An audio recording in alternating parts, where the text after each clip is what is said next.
All right, let's get cooking. Welcome to the latest edition of Chin Check Sports Radio. I'm your host, JD. I want to thank you all for taking the time out to join us. And as always, we welcome any suggestions, feedback, comments, and criticisms, which improves the quality of our program, which ultimately improves your listening experience. Before we get started, we want to send every one of you thank you for your tremendous support.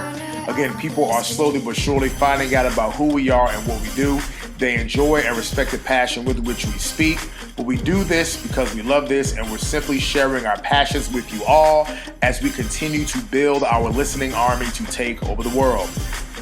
Dallas Cowboys, Week 9, a little bit of Falcon bird on the menu.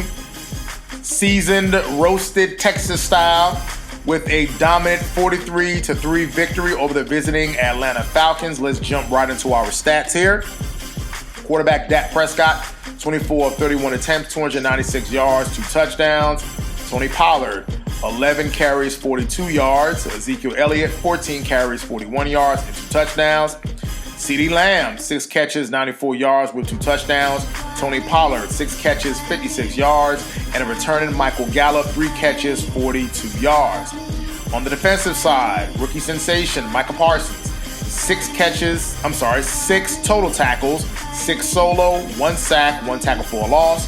Jaron Kearse, 6 total tackles, 1 solo. Terrell Basham, 4 total tackles, 3 solo, 1 tackle for a loss.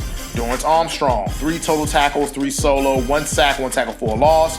Jordan Lewis, who I thought played an excellent first half and knocking some key passes down. 3 total tackles, 2 solo, 1 interception.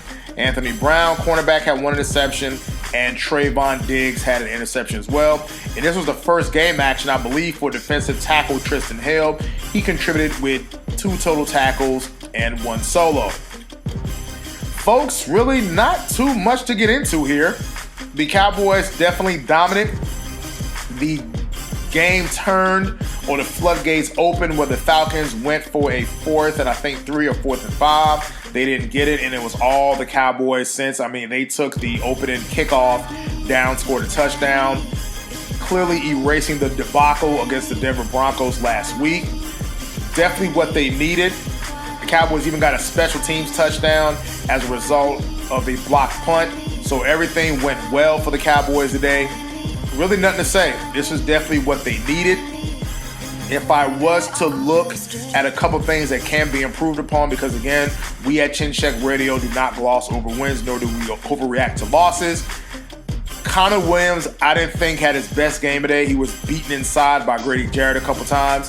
They didn't run the ball like I thought they would have. Yes, even though they won so in dominating fashion, but I thought they could have did a little bit better hunting the ball, and I felt that some matches were lost on the inside against that Falcons interior. So just something to keep your eye on. Again, as it continues to get better, hopefully they'll get Tyron Smith back soon, so we'll see what happens. But I thought this game was very important for the Dallas Cowboys because now they're going to get into the really meaty part of their schedule. They're going to be playing the Kansas City Chiefs next week, the defending AFC champions who's been to 2 straight Super Bowls. And even though they played the Tampa Bay Buccaneers in Week 1, so this season they'll be playing both participants in the Super Bowl last season. They played a very competitive game against Tampa Bay in Week 1. So let's just hope that they can go on the road to Arrowhead and really make a statement, really try to win and dominate that game. Because again, the Chiefs have lost to a bunch of AFC teams and a lot of their top teams. But let's just see what the Cowboys do. Followed by a short week playing against the Las Vegas Raiders. That I believe they follow up in the next couple of weeks with the game at the New Orleans Saints. So this game, I'm not gonna say it was a must-win, but definitely was a good way to build the momentum going into their top games. So really, it's about setting them up, making sure they do what they have to do.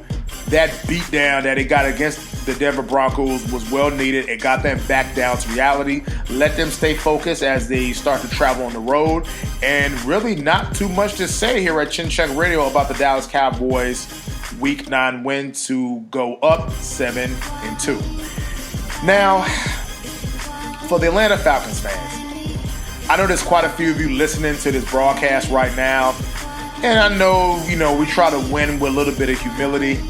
But at the same time, if the roles were reversed, what would the response be? Because I go back to 2015 where the Dallas Cowboys, week 3, were down Tony Romo, their starting quarterback.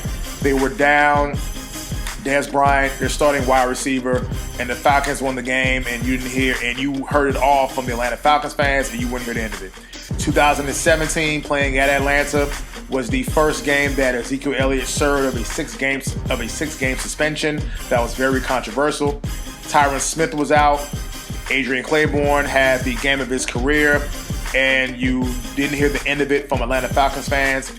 You have some Atlanta Falcons fans who have told me that they hate the Dallas Cowboys. Well, if you subtract 43 from 3, that should be 40, so it would give you 40 more reasons to hate the Dallas Cowboys. Defensive coordinator Dan Quinn, who is the former head coach of the Atlanta Falcons, engineered a defense that kept the Falcons out of the end zone. So definitely, I know Dan Quinn is feeling good since they were quick to run him out of town. So their loss is our gain. So Atlanta Falcons fans, to the Andariuses and Quantaviuses and Dontaviuses, put this in your food. So go up to Busy Bees on MLK and put this ass whipping in your food. You can go up to the Vortex, whether it's on Peachtree Street or Moreland Avenue. You can go up to the Varsity. Y'all can go up to Daddy D's and put this beat down in your food. Because again, if the roles were reversed, we wouldn't have heard the end of it. Chance, I know you're listening too, brother. So there's quite a few of you I know who will listen to this broadcast. So definitely enjoy this beat down. There's really no excuses. There's really nothing to say. Even though you'll try to find something to say, or you'll dig up some old obscure fact that had nothing to do with what happened today. But it's some good old-fashioned ribbon, because I know if the Falcons won today, my phone would have been ringing off the hook. And ironically, again, my phone is awfully silent when the Dallas Cowboys win football games. That's just how we like it. So until next time, the Chin Check Radio signing out.